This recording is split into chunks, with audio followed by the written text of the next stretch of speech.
राधे राधे प्रिय दर्शकों। राम सागर भैया कहाँ हो? जल्दी आओ। भाभी की ना जाने अचानक से तबीयत खराब हो गई है। राम सागर जी आज अपने खेतों में सुबह से काम कर रहे थे, तो उनके पड़ोस का एक लड़का आकर उन्हें आवाज देते हुए कहा। तो राम सागर जी हड़बड़ा कर खेतों का काम छोड़कर भागे भागे घर पर गए। तो उनकी पत्नी को प्रसव पीड़ा हो रही थी। वह जल्दी में इधर उधर से हॉस्पिटल ले जाने के लिए कुछ वाहन की व्यवस्था करने लगे। तभी उनके ही गांव में एक लड़के के पास ऑटो था। वह ऑटो बुलवाकर राम सागर जी अपनी पत्नी को हॉस्पिटल लेकर गए और खुशी का कब ठिकाना ना रहा जब डॉक्टर ने बताया कि उनको बेटा हुआ है। राम सागर जी की जिम्मेदारी बढ़ गई थी। वह दिन दूने रात चौगुनी काम करके अपने बेटे को एक बहुत बड़ी स्कूल में पढ़ा लिखा कर अफसर बनाना चाहते थे। समय बीतता गया। राम सागर जी का बेटा अनुराग धीरे धीरे बढ़ता गया। अनुराग जब 3 साल का हुआ तो राम सागर जी की पत्नी उनको और उनके 3 साल के बेटे को छोड़कर इस दुनिया से चली गई। राम सागर जी का तो जैसे सपना ही टूट गया। उन्होंने क्या सोचा था और उनके लिए भगवान ने क्या चुन के रखा था। राम सागर जी फिर भी हिम्मत नहीं हारे। अपने बेटे अनुराग को माँ और पिताजी दोनों का प्यार देने की ठान ली। रिश्तेदार पड़ोसियों ने बहुत कहा कि अभी बेटा सिर्फ 3 साल का है। राम सागर भैया, तुम शादी क्यों नहीं कर लेते? तुम्हारे पास इतनी खेती किसानी है और तुम्हें घर के भी काम संभालने होते हैं, ऊपर से 3 साल के बेटे की जिम्मेदारी। राम सागर जी ने शादी करने के लिए मना कर दिया। उन्होंने अपनी किस्मत को हंसते हंसते स्वीकार किया और अपने बेटे को स्कूल में दाखिला दिला दिया। आज उनका बेटा 11वीं क्लास में है। राम सागर जी के ऊपर इतनी जिम्मेदारियां और बोझ होने की वजह से शरीर बहुत जल्दी कमजोर होता गया। एक दिन राम सागर जी की तबीयत बहुत खराब हो गई तो राम सागर जी अनुराग को बुलाकर बोले, बेटा, अब मुझे नहीं लग रहा है कि मैं ज्यादा दिन इस दुनिया में रह पाऊंगा। बेटा, अब तुम पढ़ाई छोड़ दो और अपनी खेती किसानी के कामों में ध्यान दो। अनुराग ने कहा, पिताजी, आपने तो कहा था कि तुम पढ़ लिख कर एक बहुत बड़े अफसर बनना। फिर मैं खेती का काम कैसे करूंगा पिताजी? आपको कुछ नहीं होगा। मैं आपको अभी हॉस्पिटल लेकर चलता हूँ। अनुराग जब तक अपने पिताजी को हॉस्पिटल लेके जाने की तैयारी करना शुरू किया कि उसके पिताजी को जोर जोर से हिचकियां आने लगी। अनुराग पानी लेकर आया, अपने पिताजी के मुंह में पानी डाला तो पानी मुंह से बाहर ही आ गया। उस बच्चे को इतना पता नहीं था कि अंतिम समय में मरते हुए व्यक्ति के मुंह में गंगा जल डाला जाता है। अनुराग पिताजी पिताजी करके चिल्लाकर रोने लगा। पड़ोसियों को इकट्ठा होते देर नहीं लगी।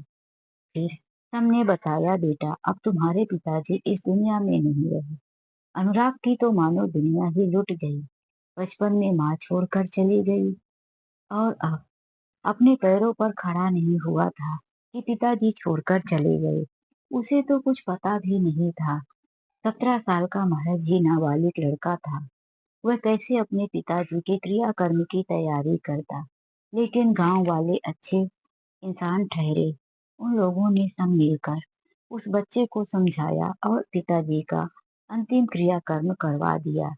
अब अनुराग स्कूल जाना छोड़ दिया था।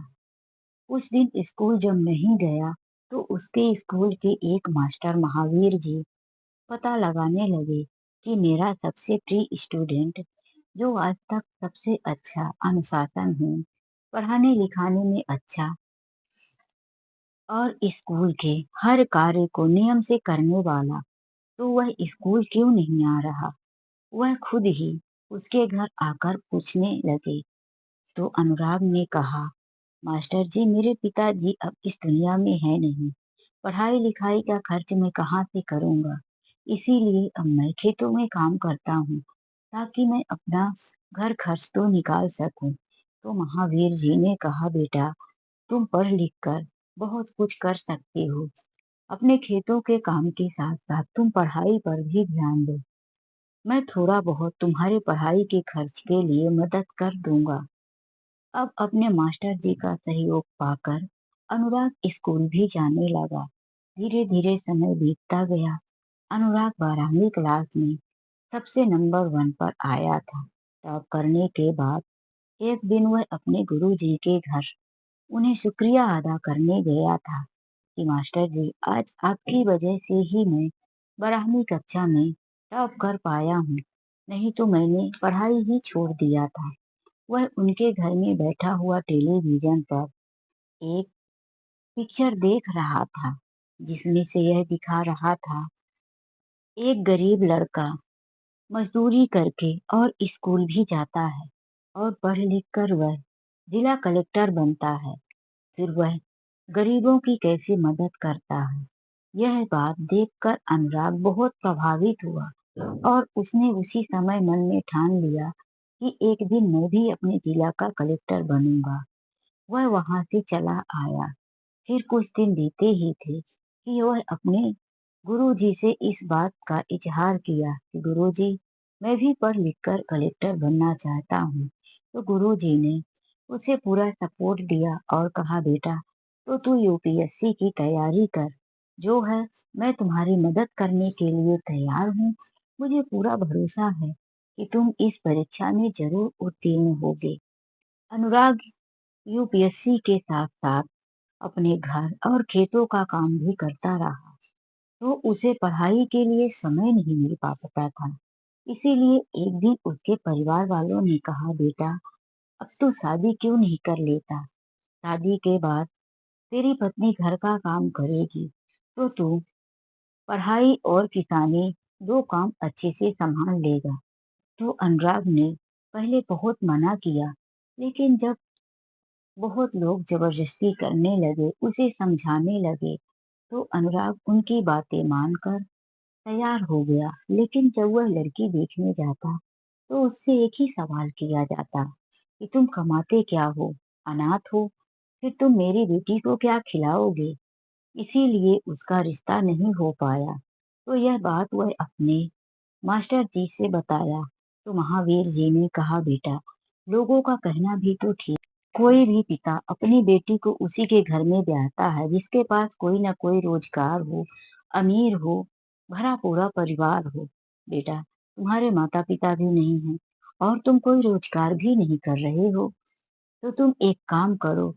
तुम पढ़ाई लिखाई में तो अच्छे हो ही, एक तुम अपना कोचिंग क्लासेस शुरू कर दो। अनुराग ने दूसरे ही दिन अपने घर का थोड़ा नक्शा बदलकर कोचिंग क्लासेस शुरू कर दिया। अब अनुराग का रिश्ता भी बहुत जल्दी हो गया। एक सुधा नाम की लड़की से उसका ब्याह हो गया। सुधा भी देखने में खूबसूरत और पढ़ी लिखी थी। सुधा के आने के बाद अनुराग को अब घर के कामों से छुटकारा मिल चुका था, तो वह अपनी पढ़ाई, कोचिंग क्लासेस और किसानी में ध्यान दे पाता था। शादी को अभी साल नहीं हुआ था। एक दिन सुधा बाजार कुछ सामान लेने गई हुई थी, तो उसके कॉलेज की एक सहेली उसे मिल गई। देखते ही उसने कहा, हेलो सुधा, कैसी हो? अरे, तुमने तो शादी भी कर लिया और बताया भी नहीं। तो सुधा ने कहा, सब कुछ इतना जल्दी में हो गया कि बताने का मौका ही नहीं मिला। फिर उसकी सहेली ने कहा, अरे सुधा, तू तो अपने कॉलेज की हीरोइन हुआ करती थी, फिर तुझे क्या हुआ? इस तरह से सादगी भरे कपड़े, ना कोई मेकअप, ना कोई ब्यूटी, ऐसा लग रहा है कि तू खेतों में काम करती है। तो सुधा ने कहा, अरे ऐसा कुछ नहीं है, पर घर के काम तो एक औरत को शादी के बाद होते ही हैं। तो उसकी सहेली ने कहा, किसने कहा कि शादी के बाद घर के काम करना जरूरी ही है? मेरा देख लो, मैंने भी तो शादी कर लिया है, लेकिन मेरे पति ने घर के कामों के लिए काम वाली लगा के रखा है और मैं एक प्राइवेट स्कूल में पढ़ाती हूँ, जिससे मुझे रोज सज धज के जाने का, घर से बाहर निकलने का मौका मिलता है और खुद का मैं बहुत अच्छे से केयर भी करती हूँ। देख, तू वही सुधा है जिसके पीछे पूरा कॉलेज मरता था। तेरी तो सूरत ही बदल गई। सुधा ने वहां पर कुछ नहीं कहा। उसने कहा, अरे ऐसा कुछ नहीं है। तो उसकी सहेली इतने पर भी बाज नहीं आई। उसने कहा, अरे क्या देखकर तूने अनुराग से शादी किया है? तुम्हें कोई और लड़का नहीं मिला? आखिर ऐसा अनुराग में है ही क्या? ना उसका कोई फैमिली, ना कोई स्टेटस।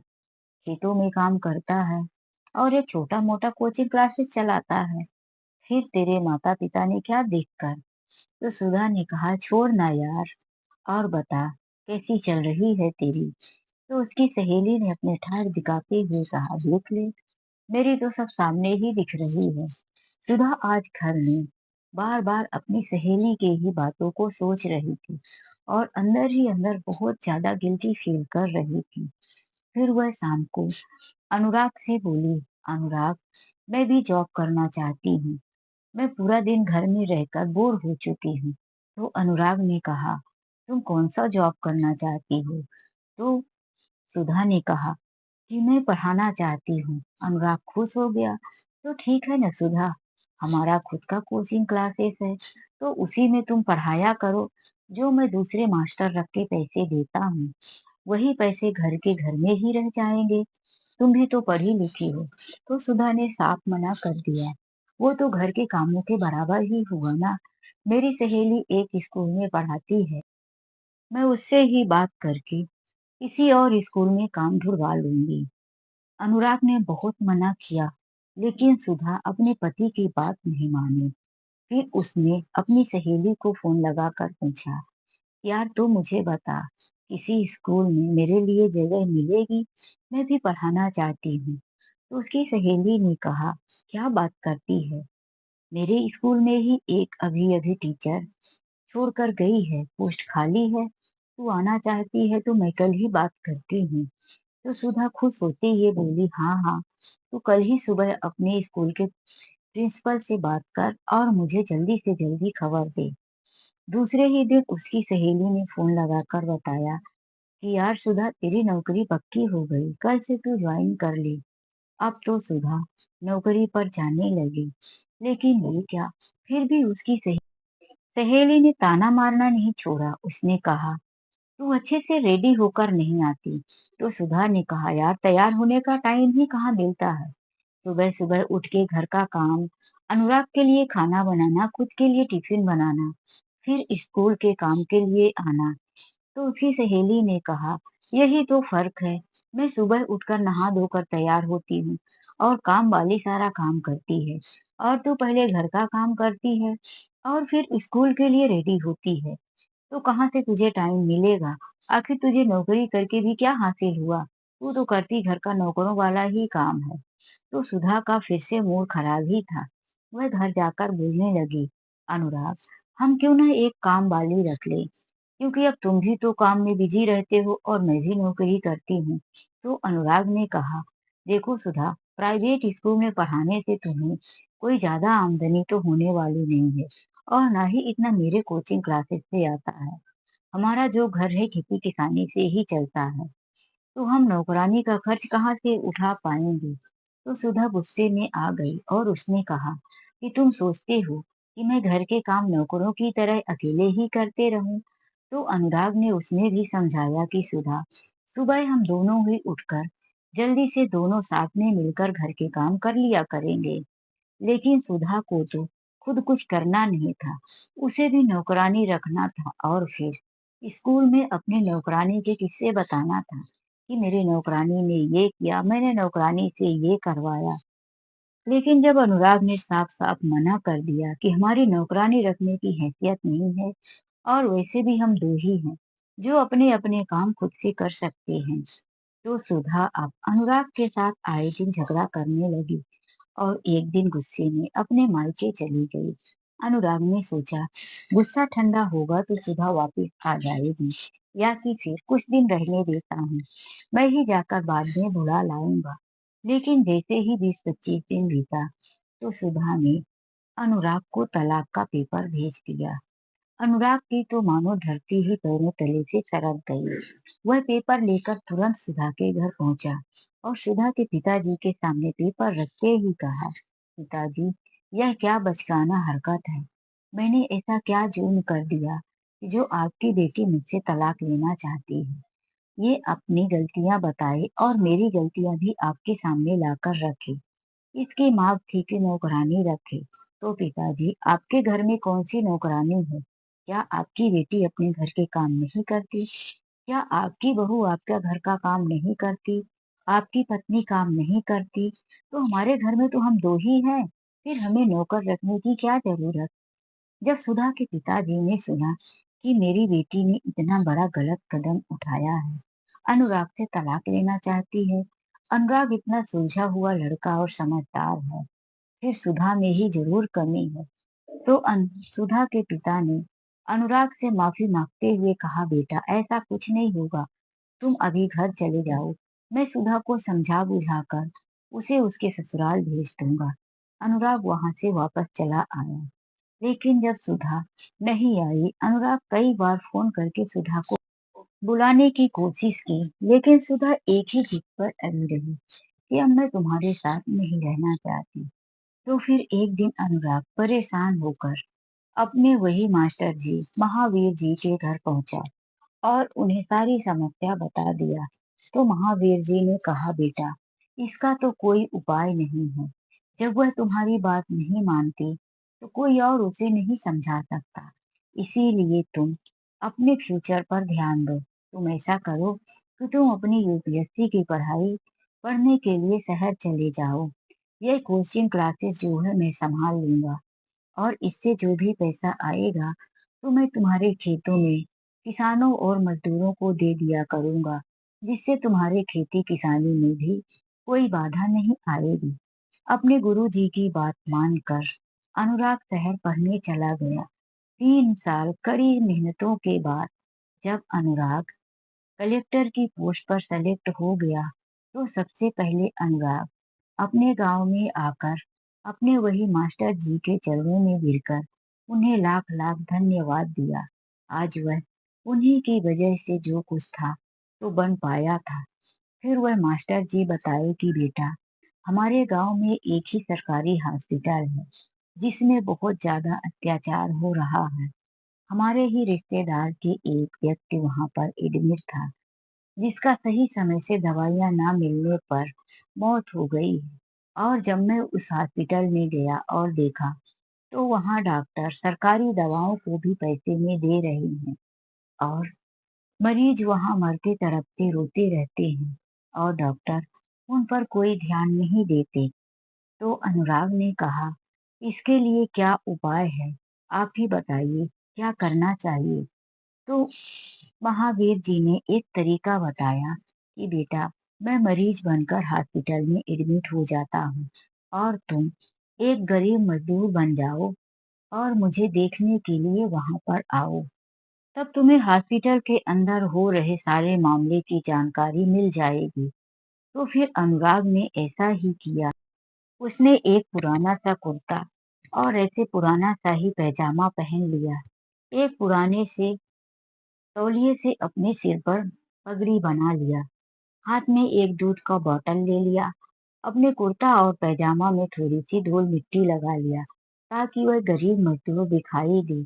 और वह हॉस्पिटल के अंदर जैसे ही गया तो उसे बाहर से ही कैसी बदबू आ रही थी।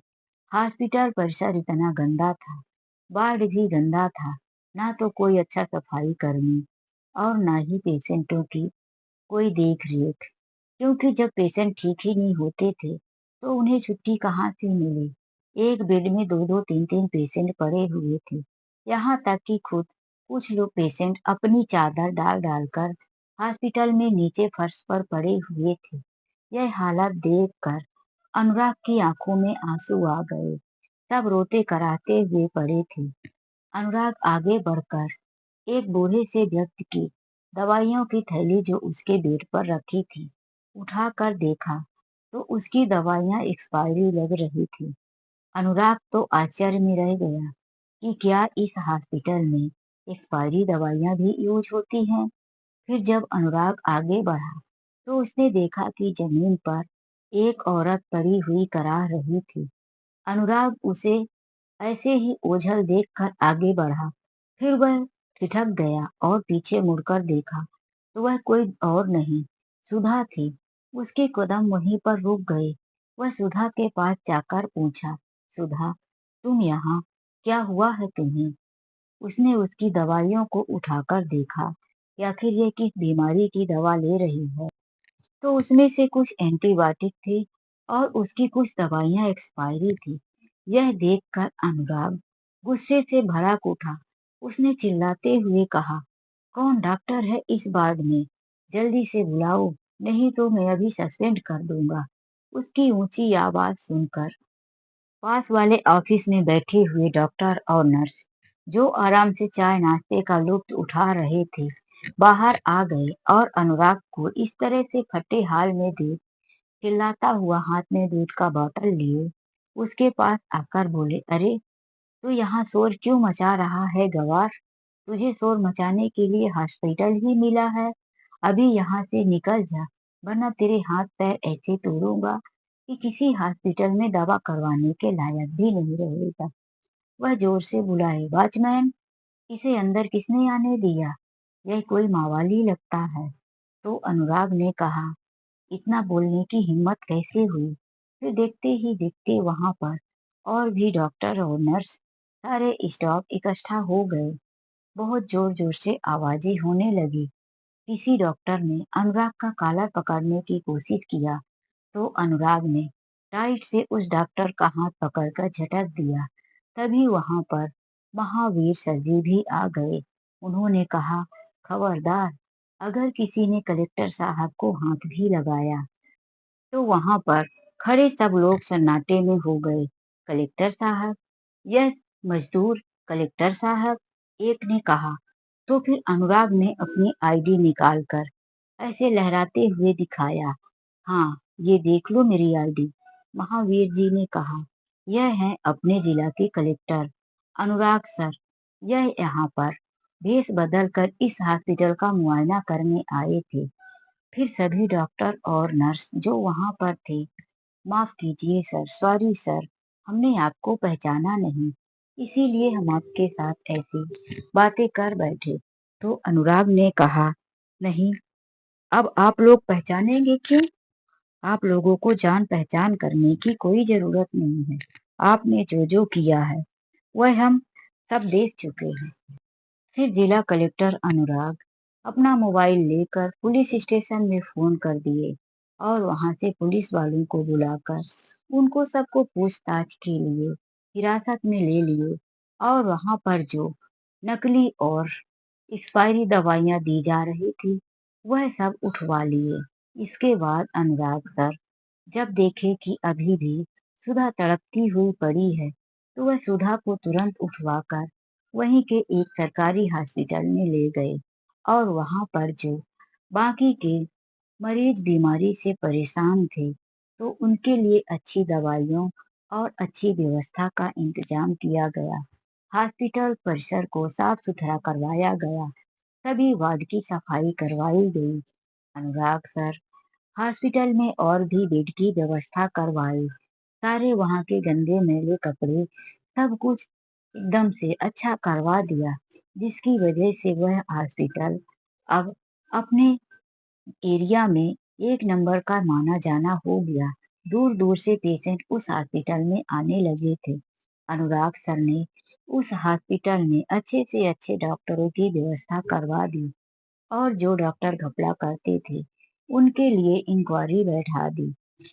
सुधा को जब जिला कलेक्टर अनुराग एक प्राइवेट हॉस्पिटल में दवा करवाने लाए तो सुधा धीरे धीरे हाथ जोड़कर अपने पति अनुराग से माफी मांगने लगी। लेकिन अनुराग बोले, अभी नहीं सुधा, बात मत करो, तुम्हारी तबीयत ठीक नहीं है, फिर हम अच्छे से बात करेंगे। 2-3 दिन दवाइयों के बाद जब सुधा ठीक हो गई तो वह अपने पति अनुराग से माफी मांगने लगी।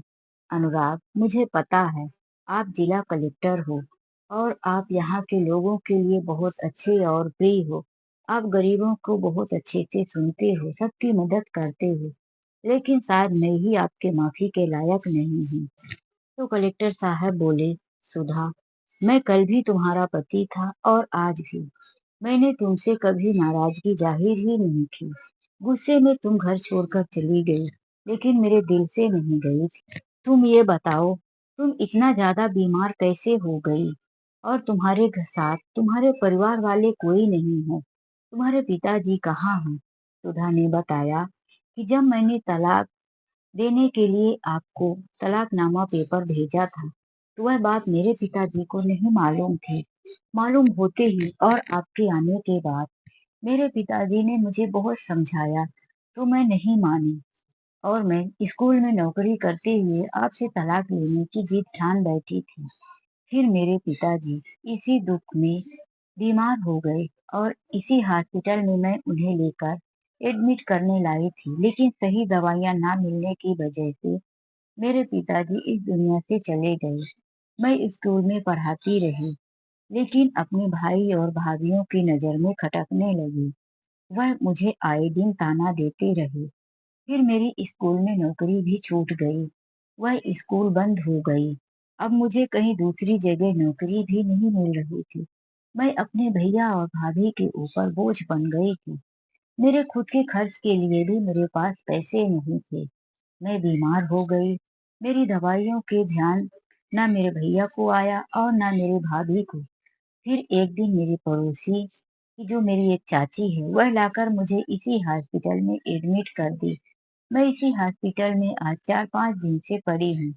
डॉक्टरों का कहना था कि पैसे हो तो बाहर से दवाइयाँ लेकर आओ तो जल्दी आराम होगा। वहाँ का कुछ लोगों का कहना था कि डॉक्टर्स मेडिकल में दवाई लिखते थे और उसमें भी कमीशन खाते थे, लेकिन मेरे पास दवाई लेने के लिए पैसे नहीं था, इसीलिए मैं वहाँ पड़ी थी। और जब आप आए उस समय तो बिल्कुल मैं अपने जीवन से हार चुकी थी। यदि आप थोड़ी और देर कर देते तो शायद आज मैं इस दुनिया में नहीं होती। आपका मैं बहुत एहसानमंद हूँ जो आप आकर मेरी जान बचा लिए। मैं आपके माफी के लायक तो नहीं हूँ। तो कलेक्टर अनुराग सर ने कहा, ऐसा क्यों बोलती हो सुधा? तुम मेरी पत्नी हो। अगर तुम मुझे एक बार भी खबर दी होती तो यह हालत तुम्हारी होती ही नहीं। सुधा ने कहा, मैं अपनी गलती से शर्मिंदा थी, इसीलिए आपको कोई खबर नहीं दी। अनुराग सर ने कहा, जो हो गया उसे भूल जाओ सुधा। अब हम अपनी जिंदगी की नई शुरुआत करेंगे। सुधा बेड में से उठकर अपने पति अनुराग के गले लग गई। फिर कलेक्टर अनुराग और सुधा दोनों पति पत्नी अपने सर जी महावीर जी के पास गए और उनसे आशीर्वाद लेकर अपने जिंदगी की नई शुरुआत की। तो दोस्तों, यह कहानी आप लोगों को कैसी लगी? कमेंट करके जरूर बताएं। वीडियो को लाइक शेयर करें। यदि आप मेरे चैनल में नए हैं तो प्लीज सब्सक्राइब करें। राधे राधे।